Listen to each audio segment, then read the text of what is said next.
Bem, gente, hoje nós vamos falar sobre a relação solo-máquina.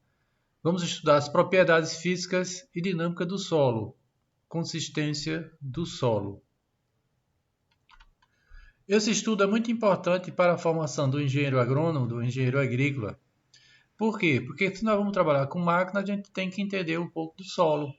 As máquinas vão trabalhar justamente trabalhando no solo, além de sustentá-lo, né?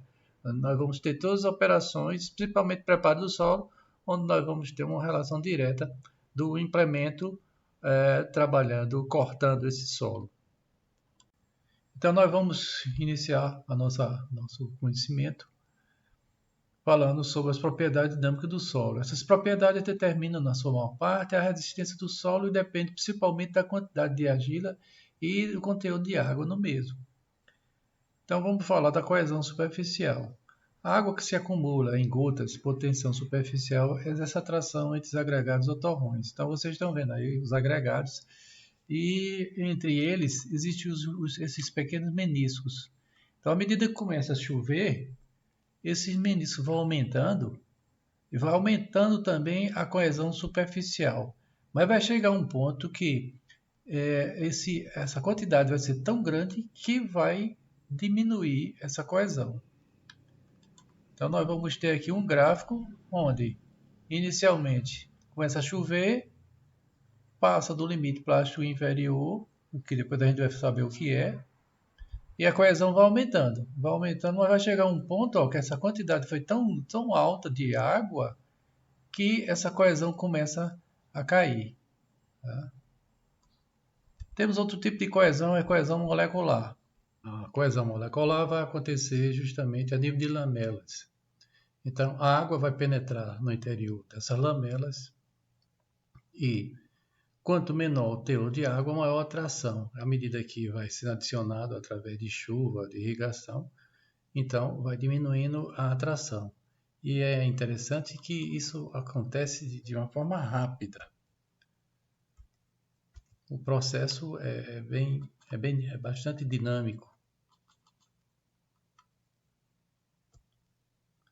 Então, vejam que a coesão molecular ela cai rapidamente.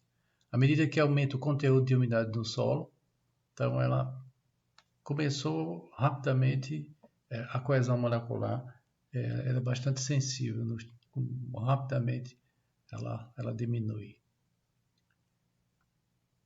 Outro ponto que a gente queria destacar é justamente o limite de concentração, a CLC. Fica abaixo do limite plástico inferior, consequentemente que com o solo vai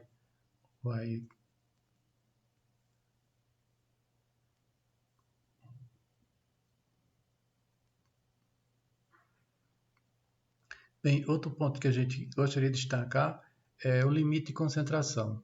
À medida que o solo vai secando, então a umidade vai diminuindo e nós temos a diminuição da água no solo, mas vai chegar um ponto, nesse ponto aqui, que é chamado de limite de concentração, então não perde mais, o solo não perde água, mais água. A água contida aqui é a água de formação, o H2O. Então, nesse caso, o solo vai ficar bastante estorricado.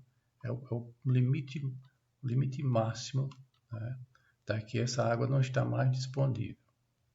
Só quando chove. Aí quando chove o processo é inverso. Então, choveu, então o deslocamento é esse. Começa a subir e chegando até o limite plástico inferior.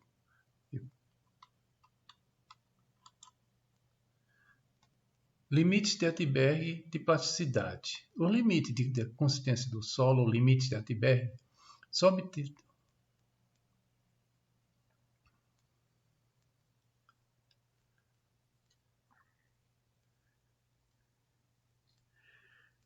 limites de Atterberg de plasticidade.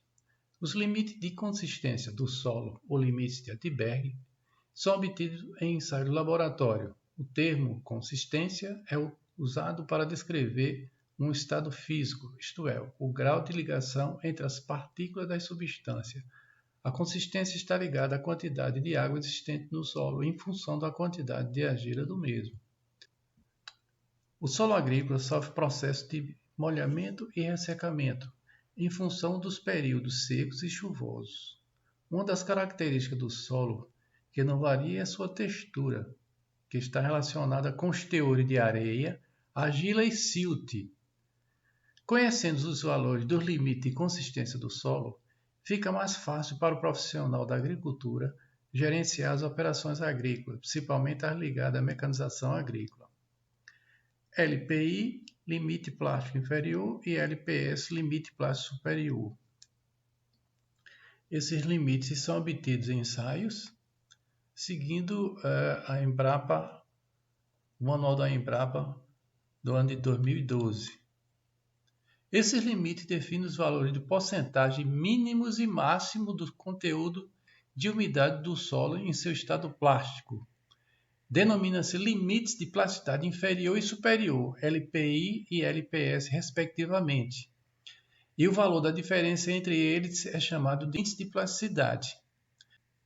Na prática, um solo que apresentar limites plástico inferior 35% de umidade e um limite plástico inferior de 24%, seu índice de plasticidade será de 11%.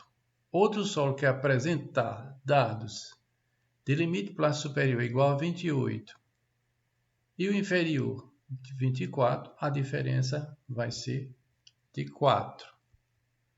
Quanto maior a diferença entre eles, indica que o tipo de argila é mais compressível. Esses limites são obtidos em ensaio de laboratório, como nós já falamos. Jenks ele apresenta essa tabela, onde ele diz que o índice de plasticidade, quando ele é menor que 7 e maior que 1, o solo é fracamente plástico. Se o limite ficar abaixo de 15 e maior que 7, solo moderadamente plástico. E se o IP for maior que 15, são solos altamente plásticos.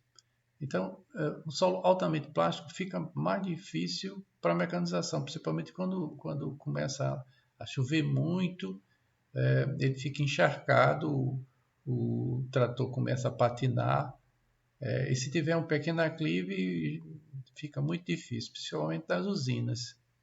Então, o caminhão não sobe e dificilmente vai estar trazendo problema para toda a movimentação dos nossos equipamentos, né, de trator e caminhão. Então, no caso específico da operação de colheita, fica prejudicada. Fatores que influenciam na mudança da plasticidade. Quantidade de argila. A gente vai ver que quanto maior o teor de argila no solo, maior coesão. Então, eu posso ter um solo com 30% de argila, de 40%. Então, quanto maior, né, de um para o outro, a gente vai ter uma coesão maior. Efeito da porcentagem de argila e do conteúdo de umidade do solo sobre as propriedades dinâmicas desse solo. Nós temos adesão, coesão e resistência ao cisalhamento. A adesão vai ser a atração entre partículas de natureza diferente. Então, um exemplo, solo-metal. Então, quando um arado está trabalhando no solo, nós vamos ter esse contato, né? Vai haver uma atração entre esses dois elementos e a adesão será maior quanto maior for a umidade desse solo, né? Aumentando a umidade, então ele poderá ficar aderido, que é um indicador que não está no momento certo de se trabalhar o solo. Então, se você está trabalhando e você observar que fica aderido ao disco do arado muitas partículas do solo, isso quer dizer que o índice de umidade está alto para o tipo de preparo que você está realizando. Então, o preparo do solo com um índice muito alto vai produzir esse efeito de adesão. Coesão. Atração entre partículas de mesma natureza. Então, solo-solo seria o exemplo clássico. E resistência ao cisalhamento. Resistência é uma dificuldade. Cisalhar é cortar. Então, nós vamos ter aí forças que se opõem ao corte. A proporção das partículas de argila no solo determina o grau de influência A proporção de partículas de argila no solo determina o grau de influência da água em suas propriedades. Essas partículas, mesmo sendo pequenas, não apenas constituem um número alto, mas também oferecem uma superfície específica muito maior do que no caso do mesmo volume de um solo de partículas maiores, como areia e silt. O que significa que um aumento na porcentagem de argila não apenas aumenta os valores da coesão no solo, mas também requer muito mais água para passar pelos estados friável, para o LPI e para o LPS. Tamanho das partículas de argila. Entende-se que uma argila com partículas menores também mostrará um aumento dos valores dos limites de plasticidade e no índice de plasticidade. Esse efeito é demonstrado não apenas nos diferentes tipos de argila, mas também em solo com partículas de diferentes tamanhos. A superfície específica, SE, é definida como a razão entre a superfície externa da partícula e o volume real. Consequentemente, quanto menor a partícula, maior é a superfície específica total de um material.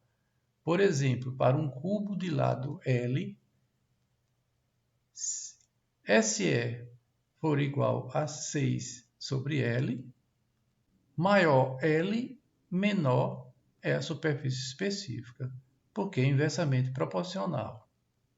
A matéria orgânica tem uma grande afinidade com a água, o que produz o efeito de elevar seus limites de plasticidade. Mais uma vez concluída a hidratação, o excesso de água induz coesão de maneira normal entre as partículas do solo, pois a presença da matéria orgânica quase não afeta o índice de plasticidade. Em termos práticos, observa-se um efeito benéfico para a agricultura com essa elevação dos limites, uma vez que os solos mantêm sua friabilidade com maior umidade, mas, por outro lado, não aumenta a sua faixa de plasticidade. Quarto, tipo de argila. Aí nós temos os tipos de argila, superfície específica e os limites de plasticidade. Vejamos, no grupo caulinita, que tem como exemplo a caulinita, a halosita, entre outras, a superfície específica fica em torno entre 5 e 20 metros quadrados por grama. E os limites de plasticidade? O limite de plasticidade superior é 35 e o inferior 30, dando uma diferença de 5. Então, o índice de plasticidade é igual a 5. No caso do grupo mica hidratada, onde nós vamos encontrar a ilita como subgrupo e a vermiculita, a superfície específica é bem maior, variando de 100 a 200 metros quadrados por grama. Então, vejam que a partícula é bem menor, né? Então, nesse caso aí, o índice de plasticidade superior vai ficar na faixa de 40 e o inferior de 25, dando uma diferença de 15. No grupo das montmorillonita, nós vamos ter um valor ainda maior, obtendo a diferença chegando a 60, né? Então, é um número bastante alto.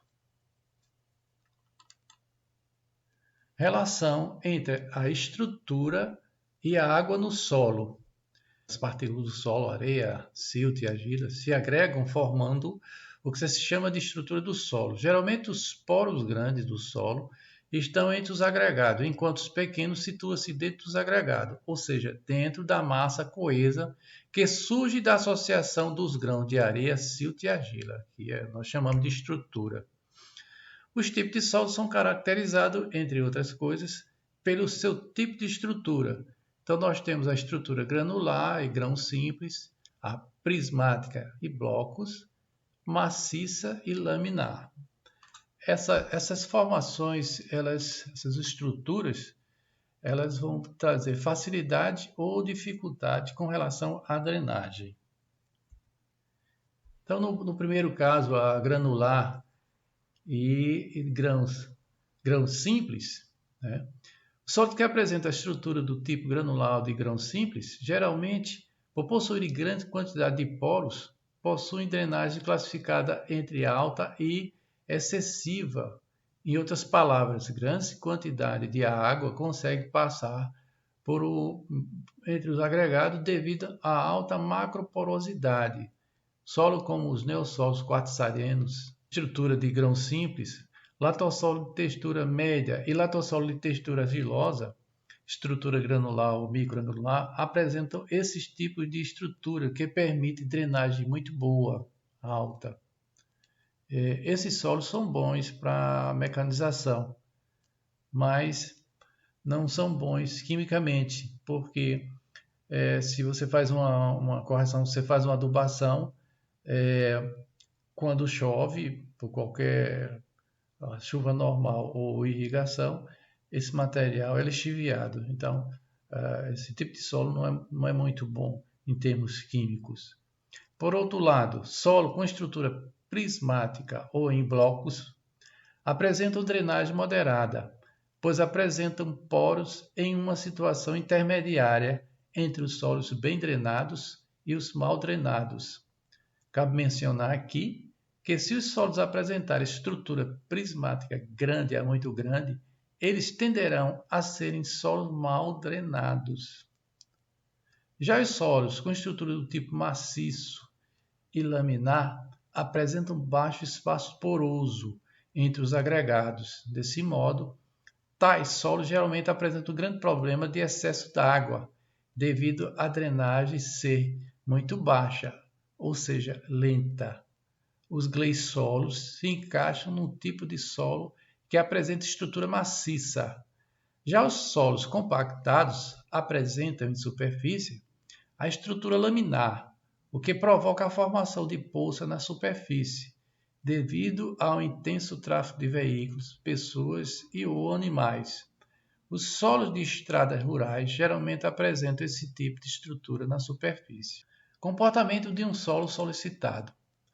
Do ponto de vista mecânico, é conveniente definir os esforços aos quais o solo está sujeito em termos de tensão, por tração, compressão e por cisalhamento. Normalmente, os solos são rompidos por esforço de corte, cisalhamento, já que, em determinado limite, demonstram alta resistência à compressão e dificilmente pode ser submetido a um esforço de tração.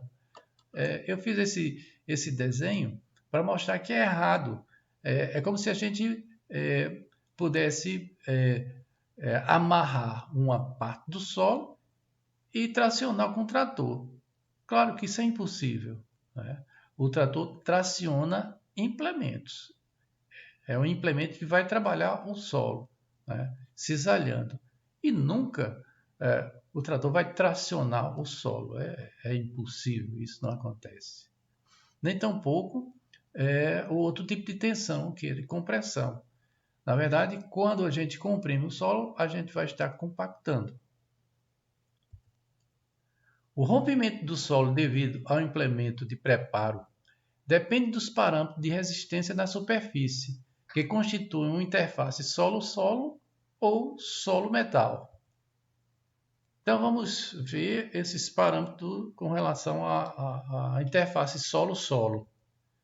Um exemplo que nós temos é quando uma lâmina, um trator de esteira, está cisalando um solo, forma-se uma interface entre o solo cortado pela lâmina e o solo ainda intacto. Então, isso a gente pode observar nessa figura aqui.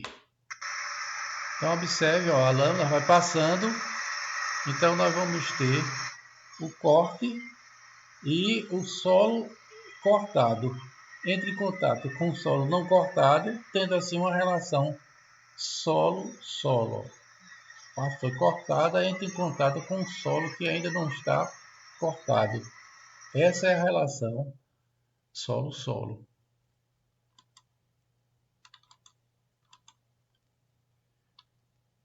A relação, a interface que vai ser solo-metal. Né? Quando um disco de arado está cisalhando um solo, forma-se uma interface entre o solo cortado e o metal do disco. Isso aí é fácil da gente verificar quando o trator está fazendo a aração. Então dá para ver bem os discos cortando o solo e o solo, o arado atacando esse solo, havendo assim essa interface solo-metal. Nos parâmetros solo-solo, nós vamos ter coesão, que a gente já sabe o que é, né? Que é a ligação entre partículas de mesma natureza. Fricção solo-solo, definido como o ângulo de atrito interno do solo. E densidade aparente. A coesão a gente já falou, e essa fricção solo-solo, definido como ângulo de atrito interno. Então, o ângulo de atrito interno está relacionado com a granulometria, se a gente observar um solo altamente arenoso. Qual seria o melhor exemplo? Seria o solo que a gente encontra, a areia da praia. Na areia da praia, quando a gente pega, todo mundo já pegou, né? Nos dedos, a gente sente nos dedos o atrito entre as partículas. Então, um solo arenoso apresenta um atrito bastante alto. Então, existe um ângulo de atrito bastante considerável.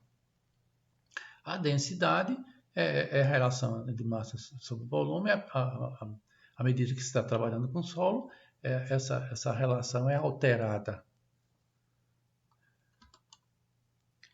Então, se a gente vai trabalhar no solo através do corte, nós devemos calcular o esforço máximo de corte. O esforço máximo de corte vai ser uma tensão, né? E toda tensão corresponde à força sobre a área. A força é a força de corte e a área é a área da superfície que está sendo cortada. Normalmente é difícil a gente obter esses valores na prática. Mas existe outra igualdade, que está dizendo que o esforço máximo de corte é igual à coesão mais a fricção. Então, se eu conseguir saber a coesão desse solo e o ângulo de atrito interno, que é a fricção, então eu tenho o valor máximo de corte. E esse valor máximo de corte é chamado de equação de Coulomb, onde nós temos o tal é o esforço máximo de corte, o C, coesão do solo, o sigma, esforço normal na superfície do solo, e φ é o ângulo de atrito interno desse solo. Nos parâmetros solo-interface, no caso solo-metal, nós vamos ter adesão e também fricção. Então, aqui na equação de Coulomb vai ser a mesma, só vai mudar, eu vou trocar aqui por adesão, tendo em vista que é solo-metal. Então, só vai mudar esse índicezinho aqui. De coesão passou para adesão. Dessa forma, o solo pode ser representado por retas. Vejam como é interessante. Eu posso representar um solo arenoso, argiloso, através de uma reta, chamada de reta de Coulomb.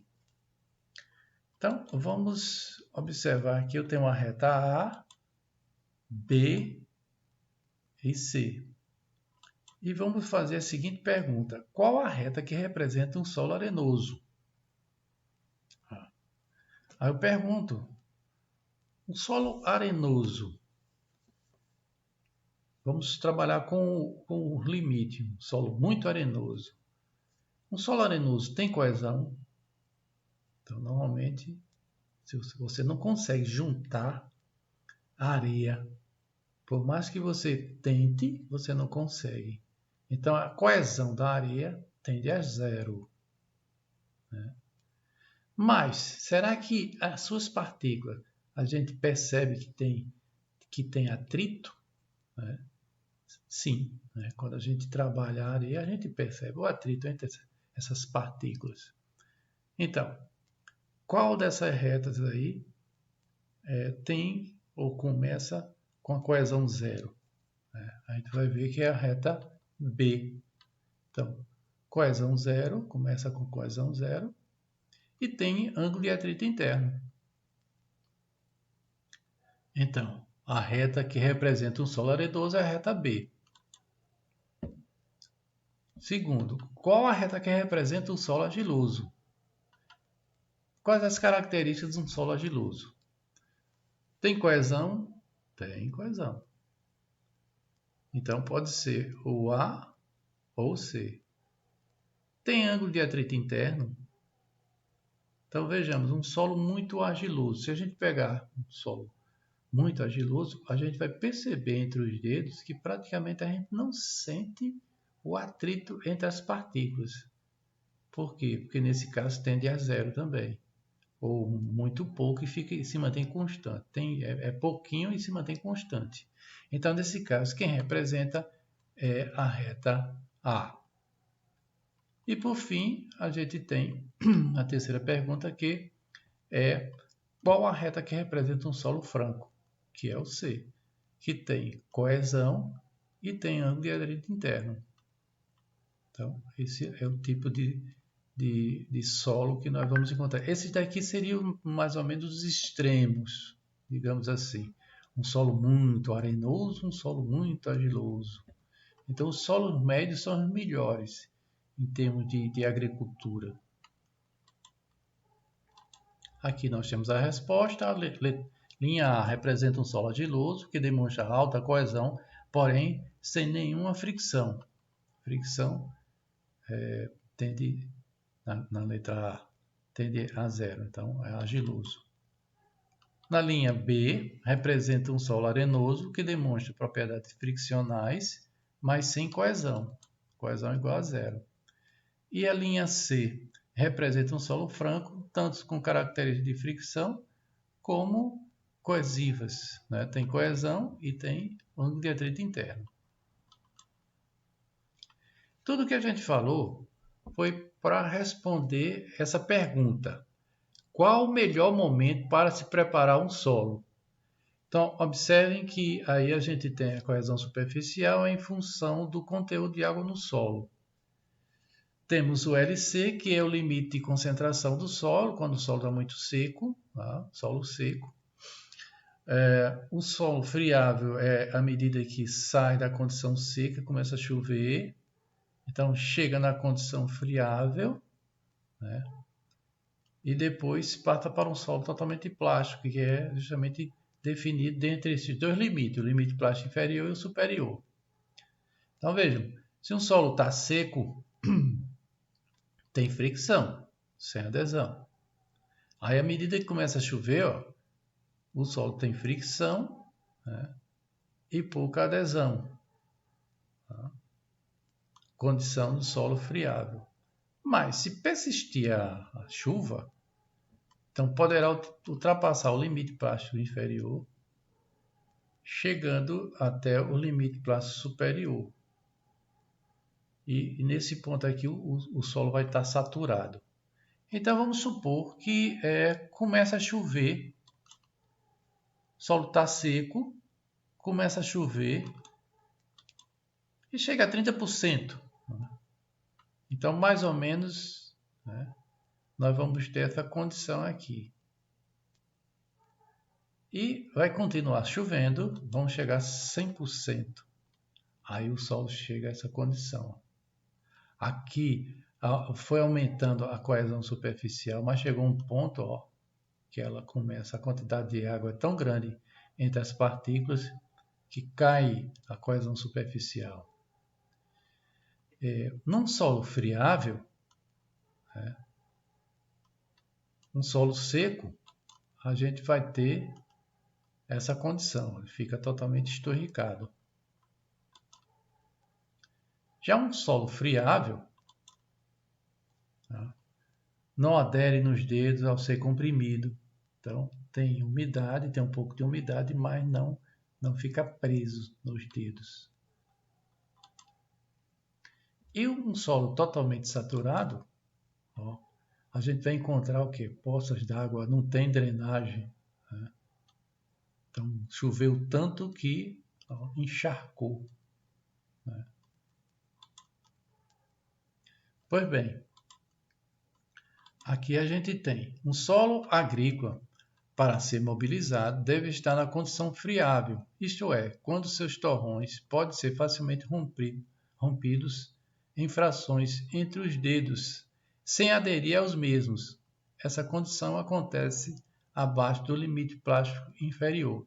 Então, a melhor condição para se preparar um solo é quando está abaixo do limite plástico inferior, nessa condição de solo friável. Mas como é que eu vou saber disso? O agricultor faz o quê? Ele chega, vamos supor que choveu, passou 2 dias, ele vai lá e pega o solo e manuseia com os dedos. Se ficar aderido, então o solo ainda está na condição plástica. Deixa passar mais um dia, secando. No outro dia, ele vem e pega esse solo, tem umidade, mas não fica aderindo mais aos seus dedos. Então, ele está com pouca adesão. Vai estar mais ou menos nessa condição aqui de solo friável, que é a melhor condição para se preparar é entrar com as máquinas, né? Para preparar o solo.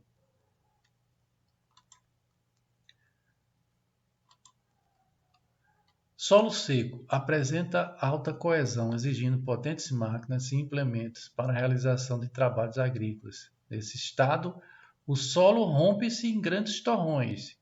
Então, é errado se preparar o solo quando ele estiver seco. Solo molhado apresenta alto estado de adesão com filmes de água ao redor das partículas, funcionando como lubrificante que favorece a degradação pela pressão exercida das máquinas e implementos agrícolas. Nesse caso, o solo, ao invés de tornar-se solto, sofre compactação. Então, não devemos trabalhar com solo muito molhado, porque a gente vai ter esse problema. Então, nem seco demais, nem molhado demais. Então, devemos trabalhar na condição friável. Segundo Bever, 1966, no teor de água em que os solos são friáveis, as condições de trabalho são ótimas para a mecanização agrícola. Logo, nesta faixa de umidade é possível a trafegabilidade para as máquinas agrícolas, sendo determinada entre o limite de plasticidade e de concentração. Mas não pode chegar muito perto do limite de concentração, porque aí vai estar muito seco. Limite de consistência do solo. Nós temos esse gráfico aqui, que ele é mais utilizado na engenharia civil. Na engenharia civil, o limite plástico superior é chamado de limite de liquidez. O inferior é limite plástico. E observe, na condição friável, que é abaixo do limite plástico inferior, nós vamos encontrar a capacidade de campo. CC quer dizer capacidade de campo. E vamos encontrar também a umidade ótima para compactação. A máxima compactação vai acontecer abaixo do limite plástico inferior. Aqui a gente vai encontrar também a umidade de ponto de murcha permanente, que é quando o solo começa a secar, vai secando, vai secando, vai secando, a planta fica sem água, chegando nesse ponto, mesmo que chova, mas ela não vai voltar mais, a plantinha vai morrer. E aqui é a umidade do limite de concentração. Tá? Então, esse gráfico aqui é interessante e é parecido com o que nós mostramos anteriormente, com mais informações, tá? Mas o raciocínio é o mesmo. Ou seja, a umidade do solo ela vai variar, né, quando começa a chover e quando começa a secar. Então, nós vamos ter esses dois momentos. Isso pode acontecer no mesmo dia, viu, gente? Começa a chover de manhã e de tarde começa a secar. Normalmente os solos são preparados quando estão abaixo do limite plástico inferior, coincidindo com os valores de umidade e ordem de compactação. Portanto, solos nessa umidade estão mais susceptíveis à compactação do solo. Então, vejam, quando os agricultores preparam seus solos que estão aqui abaixo do limite plástico inferior, tem que tomar cuidado, porque depois de preparado, você não pode entrar mais com máquina, você não pode entrar com gado, não pode não, porque o solo fica muito suscetível à compactação. Nessa condição aqui, a densidade está baixa.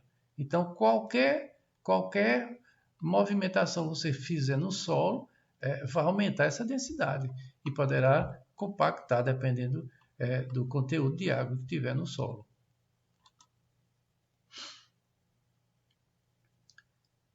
Tensões no solo e sua distribuição.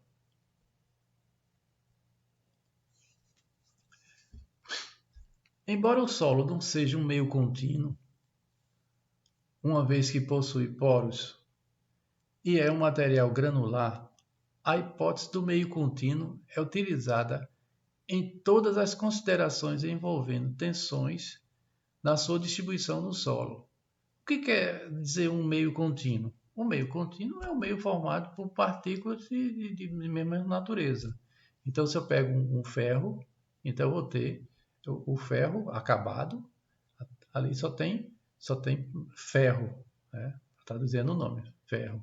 Então, um metal com ligas, mas que tem praticamente o mesmo comportamento com relação à dureza, com relação à tenacidade, né? Então, praticamente, nós chamamos de meio contínuo.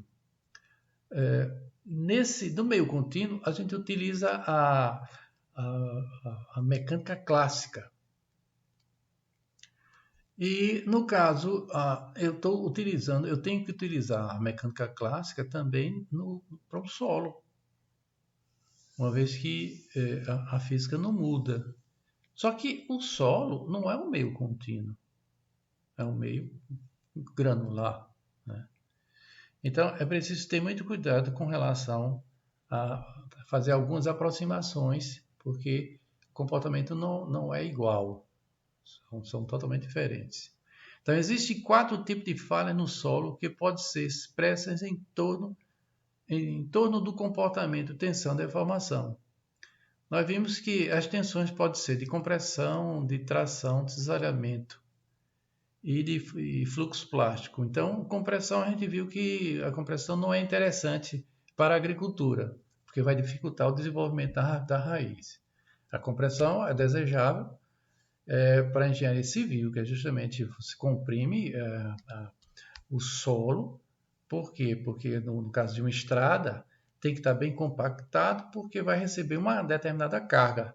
E a estrada tem que suportar essa carga. Tração, a gente viu que não se prepara o solo tracionando, né? A tração, o trator traciona implementos. Então, essa tensão de tração não é encontrada no solo. Mas cisalhamento a gente viu que sim. Então, o preparo do solo é feito através de cisalhamento. E o fluxo plástico está dizendo plástico, fluxo plástico. Não é o desejado, porque imagine, você pode preparar, se você conseguir preparar o solo na condição plástica, à medida que você vai abrindo, vai rompendo o solo, ele vai fechando por conta dessa condição plástica. Então, não é interessante. Então, são 4 falhas, mas dessas quatro tipos de falhas, a gente só trabalha o cisalhamento, né? Então, no solo, a gente só trabalha com esse tipo de falha. Então, só se prepara o solo através de cisalhamento. Importância do estudo das tensões no solo. Então, para o engenheiro agrícola, para o engenheiro agrônomo, é importante porque nós podemos estudar as tensões no solo para quê? Para nas trações de rodado de esteira e de pneus e na estabilidade de taludes. Então, quando se vai trabalhar, se vai fazer uma barragem, então estuda-se a estabilidade dos taludes. Então, a gente vai precisar desse estudo das tensões no solo. No nosso caso aqui, vai ser para tração nos rodados, tanto de esteira como de pneus. Esse gráfico aí dá uma ideia.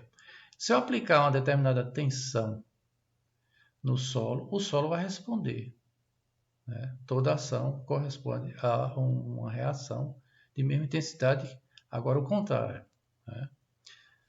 Então, vejam, eu aplico uma tensão num solo duro, vai haver a deformação.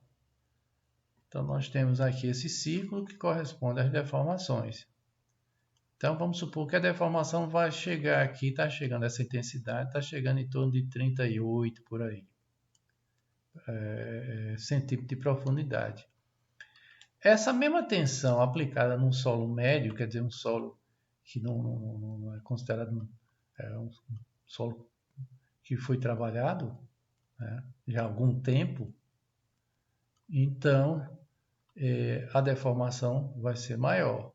Observe que chega mais ou menos 43 centímetros de profundidade.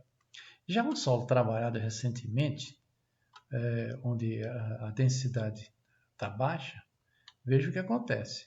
A deformação pode ultrapassar 50, 60. Então, ele fica mais propenso a ser compactado. Então, um solo duro, ele não vai compactar. Solo médio, sim, e um solto, aí com certeza. As tensões que nós temos de compressão, aqui é para mostrar que a forma vai ser sempre a mesma, força sobre área, que pode ser dada em quilograma força por centímetro quadrado ou outra unidade. Tração também e compressão também, aqui é força de compressão. Aqui a gente tem essa figura, eu tenho um pneumático aqui de borracha e aqui de esteira. Então, observe que, sendo a mesma largura, mas aqui existe uma diferença, né? A esteira tem um comprimento maior.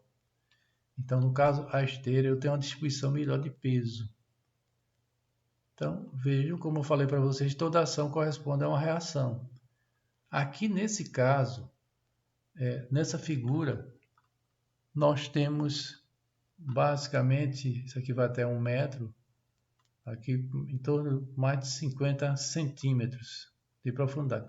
O trator de esteira, a dissipação dessa tensão. Num pneu de trator de borracha, veja que a dissipação é maior. Então, o efeito de compactação vai ser maior. Então, quem compacta mais? O trator de esteira ou o trator de pneus? Aqui ficou bem claro que é um trator de pneus. O trator de pneu, ele está preso, quer dizer, ele está em contato com o solo em 4 pontos. Então, nós vamos ter uma concentração maior de carga em cada ponto dele. Aqui não, eu tenho uma distribuição maior, uma vez que a esteira, eu tenho esteira de um lado, tenho esteira de um lado e esteira do outro, e tem um comprimento maior.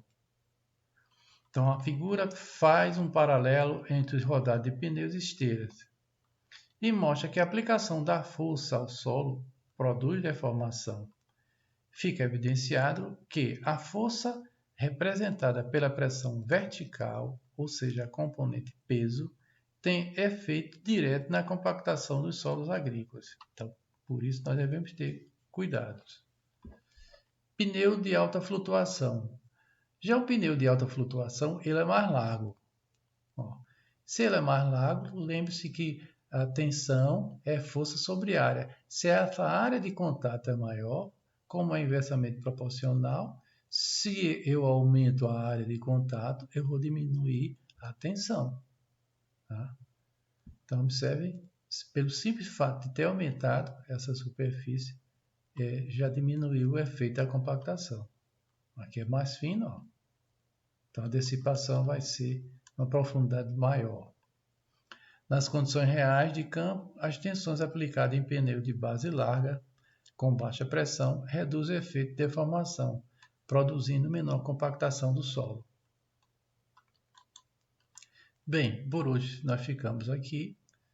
Então, eu aguardo vocês na próxima aula. Até mais.